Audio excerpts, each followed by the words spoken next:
Modèle d'un atome. Exercice numéro 1. L'atome de magnésium possède 12 électrons et 24 nucléons. Premièrement, quelle est la charge totale des électrons? Deuxièmement, on déduire la charge du noyau de l'atome de magnésium ainsi que le nombre de protons dans le noyau. Quel est alors le nombre de charges de cet atome? Quatrièmement, donner la représentation symbolique de son noyau.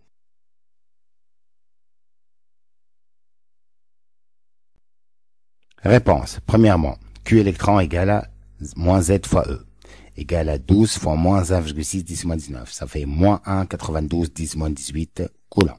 Deuxièmement, l'atome est neutre, donc Q du noyau égale à la valeur absolue de Q électron. Donc ça fait 1,92 10 moins 18 coulombs. Le nombre d'électrons égale à nombre de protons, donc égal à 12, puisque l'atome est neutre.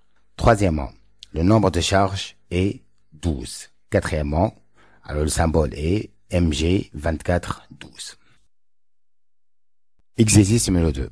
L'atome de carbone possède 6 protons et 12 nucléons. Premièrement, donner la représentation symbolique de l'atome. Deuxièmement, déterminer le nombre de neutrons dans le noyau. Troisièmement, calculer une valeur approchée de la masse de l'atome. Quatrièmement, calculer le nombre d'atomes de carbone contenus dans un échantillon de masse M égale à 1 g.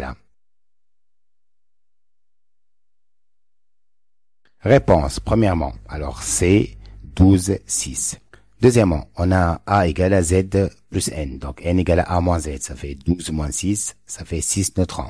Troisièmement, alors la valeur approximative de la masse de l'atome est A, nombre de masse sur nombre d'Avogadro. Ça fait 12 sur 6,023 10 absence 23. Ça fait 1,99 10 moins 23 grammes. Ça fait donc 1,99 10 moins 26 kg.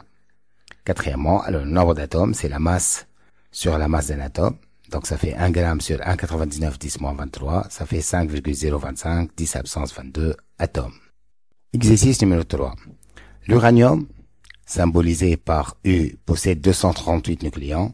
La charge de son noyau est Q égale à 1,472 10 moins 17 coulombs. Premièrement, quel est le numéro atomique de cet atome? Deuxièmement, calculer le nombre de neutrons de son noyau. Troisièmement, quel est le nombre d'électrons de l'atome d'uranium? Quatrièmement, donner une représentation symbolique de l'atome d'uranium. Cinquièmement, calculer une valeur approchée de la masse de l'atome d'uranium. Sixièmement, quel est le nombre d'atomes contenus dans un gramme d'uranium? Septièmement, quelle est la masse d'une mole d'atome d'uranium? Réponse. Premièrement, on a Q égale à Z fois E, donc Z égale à Q sur E, ça fait 1,472 10 moins 17 sur 1,6 10 moins 19, ça fait 92 charges. Deuxièmement, on a A égale à nombre de masse égale à nombre de protons plus nombre de neutrons. Donc le nombre de neutrons égale à A moins Z, ça fait 238 moins 92, ça fait 146 neutrons. Troisièmement, l'atome est neutre. Le nombre d'électrons est égal au nombre de protons, où le nombre de protons est 92 protons. Quatrièmement, le symbole est U, 238, 92.